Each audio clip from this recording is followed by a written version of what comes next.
Assalamualaikum warahmatullahi wabarakatuh. Selamat sore. Kami dari kelompok 4 akan memaparkan hasil presentasi kami, yaitu mengenai pembangunan wilayah.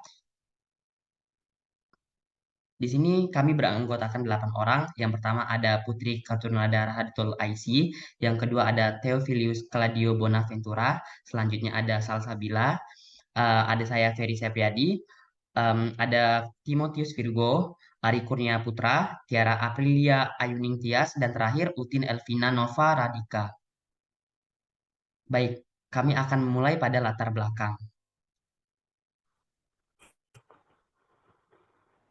Pembangunan pertama PBB telah mencatat prestasi pertumbuhan ekonomi yang melebihi apa yang dicapai oleh negara Eropa. Namun, di balik keberhasilan tersebut, masih dihadapi persoalan yang berkaitan dengan pemerataan hasil pembangunan. Kenyataannya, masih banyak penduduk yang hidup di bawah garis kemiskinan serta adanya ketimpangan antar golongan, antar daerah, antar desa kota, maupun antar sektor. Kemudian kecenderungan ini berarti bahwa pengembangan wilayah itu tidak sepenuhnya diserahkan pada mekanisme alamiah dan diperlukan perencanaan pengendalian agar dapat berkembang sesuai kondisi yang diharapkan. Namun, upaya perencanaan pengendalian ini menghasilkan adanya polarisasi yang tajam terutama antara daerah yang kaya dan yang miskin. Hal ini dikarenakan berbagai aktivitas itu lebih lancar di daerah yang kaya. Sebaliknya, daerah yang miskin mengalami kesulitan dalam mengembangkan berbagai usaha produktif dan memperluas peluang kerja sementara pertumbuhan penduduk itu terus meningkat. Dengan demikian, pembangunan di daerah kaya itu akan lebih maju dan menimbulkan kesenjangan antara daerah yang kaya dan yang miskin. Salah satu bentuk perencanaan pengendalian sebagai perwujudan dari sikap yang tidak sepenuhnya menyerahkan pada mekanisme pasar, yaitu adanya campur tangan dari pemerintah. Tetapi campur tangan ini akan berada dalam kondisi daerah yang berbeda karena menimbulkan pendapat yang setuju dan yang tidak setuju.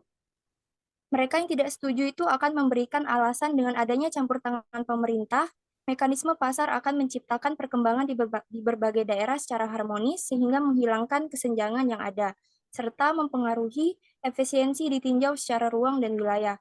Sementara mereka yang setuju, apabila perkembangan suatu wilayah diserahkan pada mekanisme pasar, daerah terbelakang akan berkembang sangat lambat dan potensinya itu akan banyak terserap ke daerah yang sudah berkembang. Kemudian arti penting perencanaan dan pengembangan wilayah juga dapat dicari dasarnya dari kenyataan bahwa perencanaan pada tingkat nasional itu seringkali kurang mampu mengakomodasi potensi dan permasalahan pada masing-masing daerah, sehingga tidak tercapai perkembangan yang optimal. Kemudian dalam pelaksanaan pembangunan itu, khususnya yang menyangkut tingkat nasional dan daerah, terdapat persoalan di sekitar sentralisasi dan desentralisasi. Desentralisasi dalam pengambilan keputusan dan desentralisasi geografis dalam bentuk dekonstruksi spasial melalui fungsi kota-kota menengah dan yang kecil itu merupakan suatu yang ideal.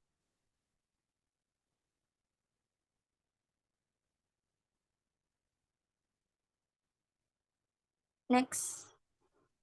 Selanjutnya ada pengertian. Kemudian saya akan melanjutkan pengertian dari wilayah. Wilayah itu dikenal juga dengan region, yang pada umumnya itu diartikan sebagai suatu ruang atau kawasan yang di mana suatu kesatuan perkembangan kehidupan, baik fisik, sosial, budaya, maupun ekonomi. Suatu ruang itu disebut sebagai wilayah atau region apabila di tempat tersebut terdapat kegiatan sosial ekonomi yang sifatnya itu adalah sama. Kemudian pembangunan wilayah atau pengembangan wilayah yang merupakan langkah pembangunan yang dapat digunakan untuk melengkapi strategi makro dan strategi pembangunan sektoral yang dikenal dalam pembangunan nasional.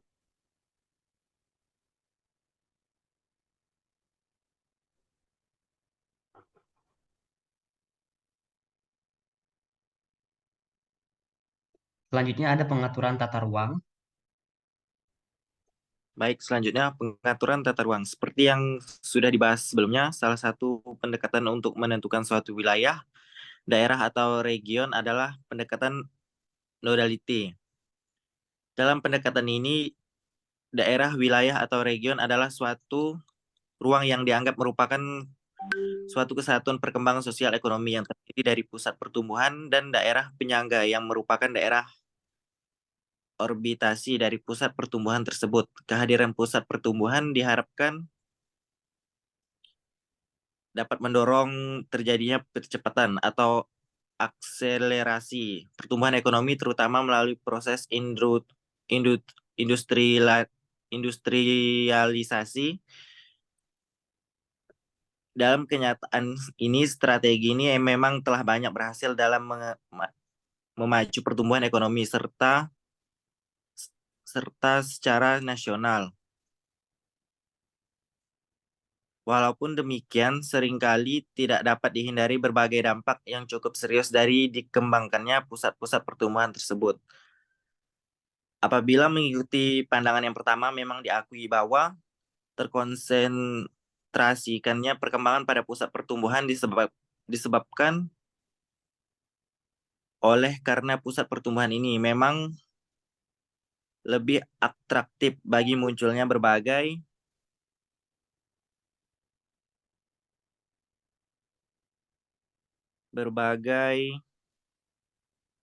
pertumbuhan berbagai industri dan usaha ekonomi lainnya beserta berbagai sarana dan prasarana pendukungnya. Pusat pertumbuhan ini dalam jangka panjang akan tumbuh menjadi kota besar. Sebagian besar aktivitas modern berskala besar, bentuk-bentuk infrastruktur sosial dan penentu kebijakan bertumpu di sini. Konsentrasi ini tercermin pada distribusi ukuran kota yang menyebabkan kota tersebut mendominasi kota-kota lainnya, sehingga kota yang bersangkutan akan tumbuh menjadi kota primasi. Dalam beberapa hal, kota primasi yang atraktif karena dianggap mengandung berbagai peluang dan fasilitas ini juga akan menjadi faktor penarik bagi arus urbanisasi. Sehingga apabila jumlahnya melebihi kapasitas dalam daya tampung dan daya dukung, kota yang bersangkutan akan menghasilkan gejala over urbanization. Sebagaimana yang diketahui, gejala over urbanization ini akan berdampak negatif bagi kota yang bersangkutan dengan munculnya berbagai masalah sosial, daerah kumuh, dan degradasi lingkungan. Sebaliknya, daya tarik yang kuat dari kota primasi ini dalam hal-hal tertentu juga akan merugikan bagi perkembangan kota-kota yang lebih kecil dan daerah desaan sebagai daerah penyayang dalam bentuk tersedotnya potensi dari daerah tersebut ke kota besar. Selanjutnya ada poin nomor 4, yaitu pengembangan wilayah yang terdiri dari 3 subpoin. Selanjutnya yaitu kawasan tertinggal dan kawasan terbelakang. Dalam implementasi secara empirik, tidak jarang dijumpai masih adanya warga masyarakat yang berada dalam kondisi kemiskinan baik di daerah perkotaan maupun pedesaan. Hal tersebut juga menjadi salah satu kenyataan yang diungkap dalam kritik terhadap kebijakan pengaturan tata ruang secara hierarkis melalui pendekatan spasial yang terintegrasi. Oleh sebab itu, dalam pendekatan pengembangan wilayah, kawasan yang merupakan kantung kemiskinan ini membutuhkan perhatian tersendiri. Dilihat dari pendekatan wilayah, kawasan merupakan kantung-kantung atau kluster kemiskinan tersebut dapat dibedakan menjadi 2. Yang pertama adalah suatu wilayah yang sudah cukup lama dikembangkan bersama-sama dengan wilayah yang lain, tetapi karena berbagai sebab kawasan itu tetap belum dapat berkembang sebagaimana yang diharapkan, sehingga kondisi kehidupan sosial ekonomi penduduknya juga masih tetap rendah. Salah satu faktor penyebab utama mengapa kawasan tersebut masih belum berkembang yaitu karena terbatasnya potensi dan sumber daya yang dimiliki. Yang kedua adalah suatu kawasan yang cukup banyak menyimpan potensi dan sumber daya, tetapi memang belum sempat dikembangkan dan ditangani secara sungguh-sungguh, sehingga perkembangan kehidupan sosial ekonomi masyarakatnya masih rendah dan mayoritas berada dalam kondisi kemiskinan. Oleh sebab itu, dalam upaya pendayagunaan sumber alam ini perlu selalu dikendalikan dengan prinsip-prinsip kelestarian.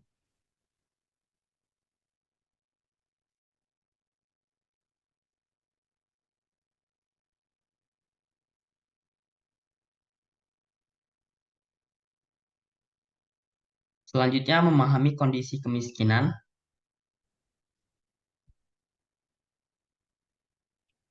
Selanjutnya memahami kondisi kemiskinan.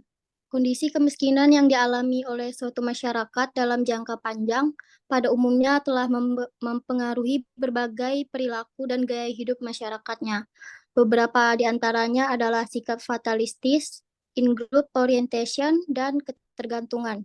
Sementara itu, ketergantungan mengakibatkan masyarakat kurang mampu bergerak atas inisiatif dan kekuatan sendiri. Masyarakat akan bergerak dan melakukan berbagai bentuk usaha apabila didorong dan didukung kekuatan dari luar. Berbagai sikap, perilaku, dan gaya hidup yang ada pada umumnya dijumpai dalam masyarakat miskin tersebut, banyak yang menyebutnya sebagai aktualisasi dari budaya kemiskinan. Kondisi kemiskinan yang dialami suatu masyarakat seringkali telah berkembang dan bertali temali dengan berbagai faktor lain yang membentuk jaringan kemiskinan yang dalam proses berikutnya dapat memperteguh kondisi kemiskinan itu sendiri. Faktor-faktor yang diidentifikasi membentuk jaringan atau perangkap kemiskinan tersebut adalah kelemahan fisikisasi, kerentanan, dan ketidakberdayaan.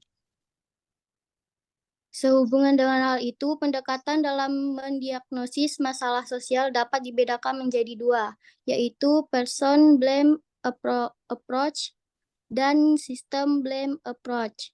Mendiagnosis masalah kemiskinan dengan menggunakan person blame approach berarti mencari sumber masalah dan sumber kesalahan yang berasal dari individu penyandang masalah. Walaupun demikian, tidak jarang pula penanganan masalah kemiskinan menggunakan pendekatan yang merupakan kombinasi dari keduanya, apabila diyakini bahwa sumber masalahnya berada baik pada tingkat individu maupun tingkat sistem. Subpoin terakhir yaitu konsep pengembangan kawasan yang akan dilanjutkan oleh Tiara. Baiklah, saya akan melanjutkan, yaitu konsep pengembangan kawasan. Pendekatan pengembangan kawasan ini dalam penanganan masalah kemiskinan adalah serangkaian upaya yang melihat suatu kawasan sebagai kesatuan ruang yang bulat. Dengan demikian, orientasi dari program-programnya lebih berfokus pada tingkat wilayah sebagai kesatuan. Hal ini berbeda dengan pendekatan sektoral. Sementara itu, dilihat dari jenis programnya, pengembangan kawasan dengan fokus perhatian untuk mengatasi masalah kemiskinan. Ketertinggalan dan keterbelakangan dapat dibedakan menjadi dua. Yang pertama adalah program-program yang secara langsung ditunjukkan kepada kelompok kemiskinan dalam masyarakat. Melalui pendekatan pemberdayaan program-program yang dilaksanakan akan lebih menjamin adanya keberlanjutan sehingga mempunyai dampak jangka panjang. Sebaliknya, program yang cenderung bersifat karitatif pada umumnya hanya akan berdampak positif dalam jangka pendek. Permasalahan seolah-olah dapat dipecahkan pada saat masyarakat menerima program tersebut. Tetapi masalah kembali muncul pada saat program dihentikan. Program kelembagaan mempunyai sasaran utama untuk menumbuhkan kompetensi masyarakat terhadap usaha-usaha perbaikan kondisi kehidupannya dan institusionalisasi sebagai aktivitas bersama dalam upaya peningkatan kondisi kehidupan masyarakat. Tumbuhnya kompetensi akan merupakan indikasi bahwa masyarakat selain sudah menyadari bahwa upaya pengentasan kemiskinan adalah tanggung jawab mereka sendiri, juga merasakan bahwa mereka mempunyai kapasitas untuk melakukannya. Terima kasih. Poin yang terakhir yaitu disertifikasi regional yang terdiri dari 3 subbab. Akan kita mulai pada subbab yang pertama yaitu identifikasi potensi andalan daerah.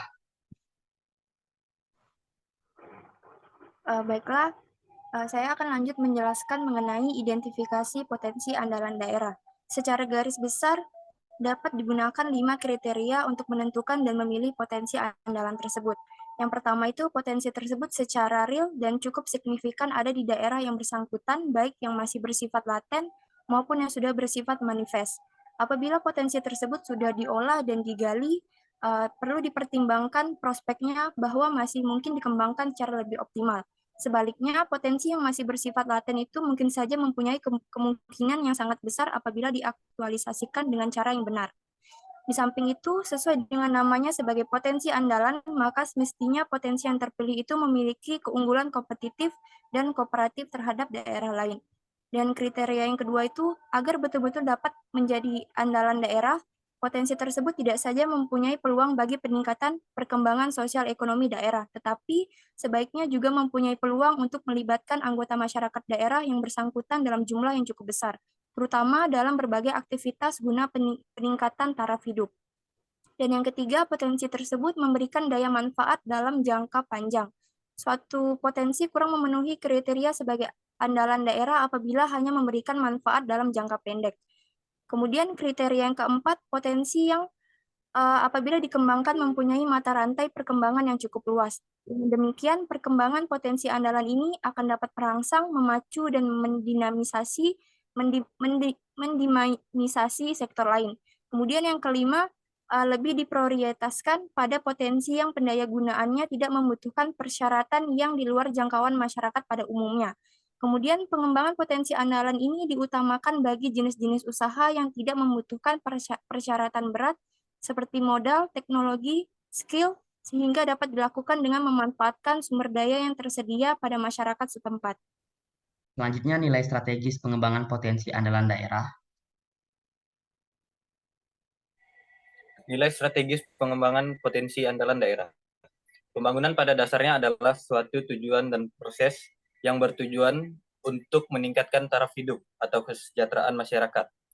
Semakin banyak unsur kehidupan yang dapat dipenuhi, merupakan indikasi meningkatnya suatu taraf hidup yang sejahtera. Atas pemikiran tersebut, pembangunan pada dasarnya adalah salah satu cara untuk menciptakan banyak peluang di masyarakat untuk memenuhi segala kebutuhannya. Di lain sisi, di setiap wilayah terdapat berbagai sumber daya guna untuk memenuhi kebutuhan masing-masing. Walaupun demikian, di wilayah yang berbeda memiliki potensi yang berbeda pula.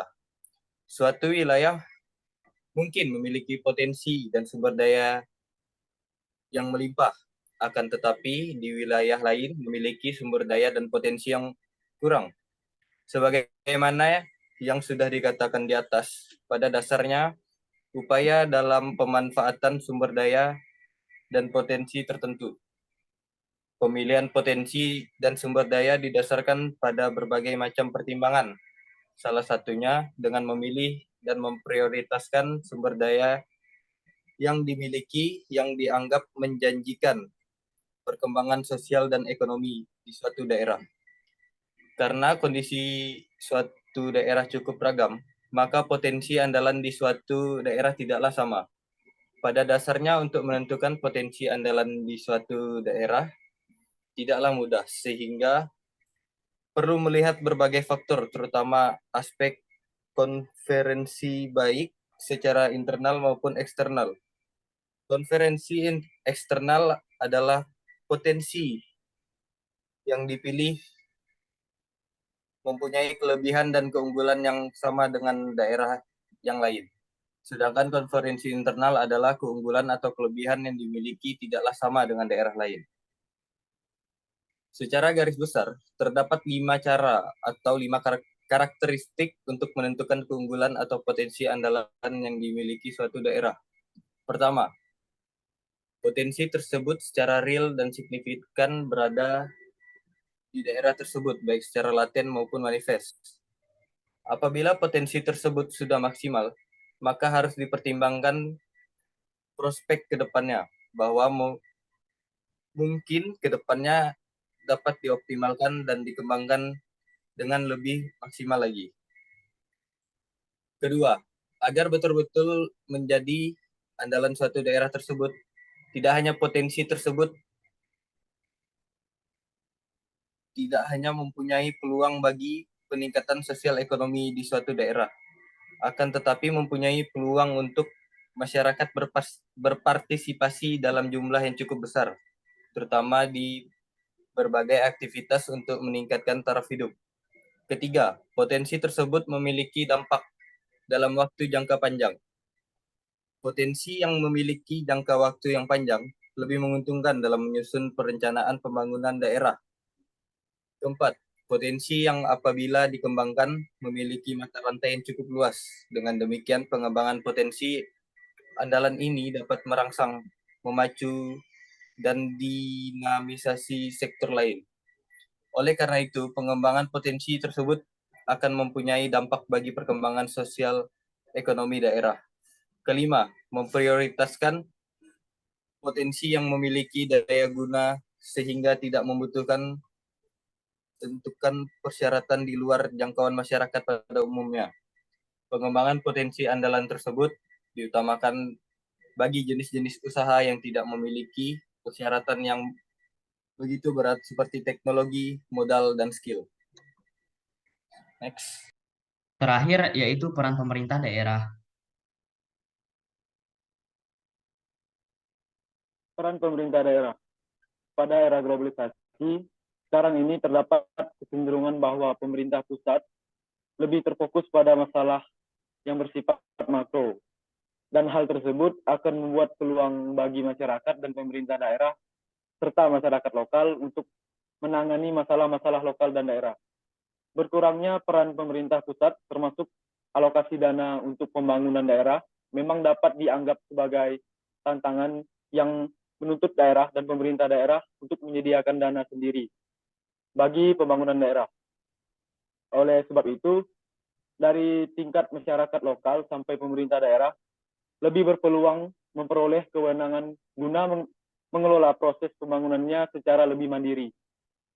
Dampak dari era globalisasi ekonomi dan iklim persaingan yang semakin tajam juga turut menjadi faktor yang mendorong setiap daerah untuk menggali dan mengembangkan potensinya masing-masing guna lebih memiliki keunggulan kompetitif dan komparatif.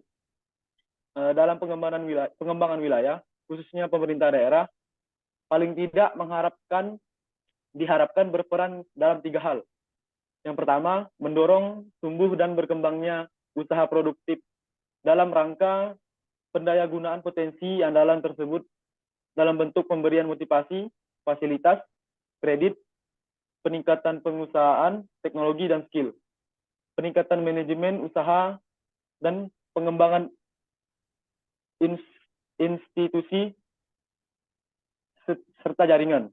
Yang kedua, mengembangkan berbagai program yang dapat mendukung berbagai usaha produktif tersebut melalui pembangunan prasarana produksi, transportasi, dan pemasaran.